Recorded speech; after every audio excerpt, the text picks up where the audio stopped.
ప్రభుత్వ నిర్లక్ష్యం వల్ల రాష్ట్ర వ్యాప్తంగా రైతులు తీవ్ర ఇబ్బందులు పడుతున్నారని మాజీ మంత్రి ఎమ్మెల్యే హరీష్ రావు ఆరోపించారు. సిద్దిపేట వ్యవసాయ మార్కెట్ యార్డును మాజీ మంత్రి ఎమ్మెల్యే హరీష్ రావు సందర్శించి రైతుల సమస్యలను అడిగి తెలుసుకున్నారు.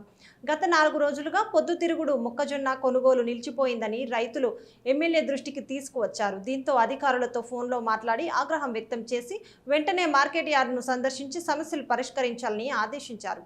ఈ సందర్భంగా మాట్లాడుతూ పంట కొనుగోలులో ఆలస్యం, కొనుగోలు కేంద్రాల ప్రారంభంలో జాప్యం కారణంగా రైతులు తక్కువ ధరలకు పంట అమ్ముకోవాల్సి వస్తుందని అన్నారు. అనంతరం ఎమ్మెల్యే హరీష్ రావు మహాత్మా జ్యోతిబా పూలే విగ్రహానికి నివాళులర్పించారు. రాష్ట్ర వ్యాప్తంగా ప్రభుత్వ నిర్లక్ష్యం వల్ల మొక్కజొన్న పండించిన రైతులు, అదేవిధంగా సన్ఫ్లవర్ పండించిన రైతులు, జొన్న పంట పండించిన రైతులు చాలా ఇబ్బంది పడుతూ ఉన్నారు.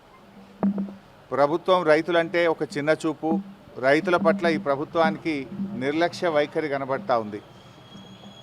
సకాలంలో ఎరువులు ఇవ్వదు, సకాలంలో రైతు బంధు ఇవ్వదు, సకాలంలో విత్తనాలు ఇవ్వదు, కనీసం 6 కాలం కష్టపడి పండించిన పంట కొనడంలో కూడా ఈ ప్రభుత్వం నిర్లక్ష్యం వహిస్తూ ఉంది.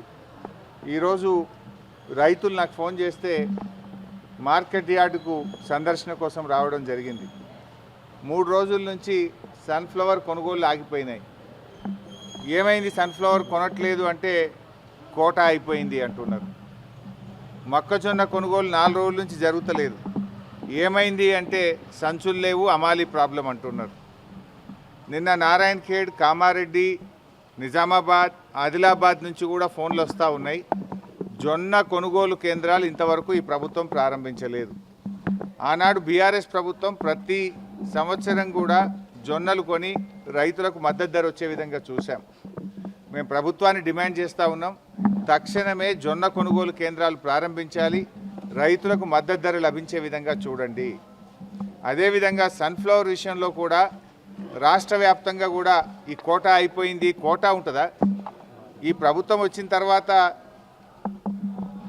యూరియా బస్తాలంటే కోటా అంటది, మక్కలు కొనుండ్రి, సన్ఫ్లవర్ కొనుండ్రి అంటే కోటాలు అంటారు. కోటాలు బంద్ పెట్టుండ్రి, రైతు పండించిన పంట కొనండి.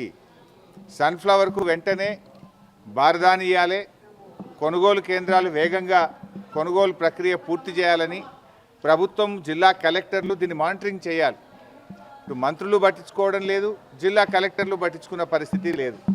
మార్కెట్ యార్డులకు అధికారులు రావడం లేదు, మార్కెట్లో రైతుల కష్టాలని వాళ్ళు చూస్తున్నటువంటి పరిస్థితి లేదు. రాష్ట్రంలో సగంకు పైగా మొక్కజొన్న కొనుగోలు కేంద్రాలు ఇప్పటికీ స్టార్ట్ కాలేదు. మక్క కొనుగోలు కేంద్రాలు స్టార్ట్ కాక చాలా చోట్ల పాపం 1600కు 1700కే రైతులు అమ్ముకుంటున్నారు.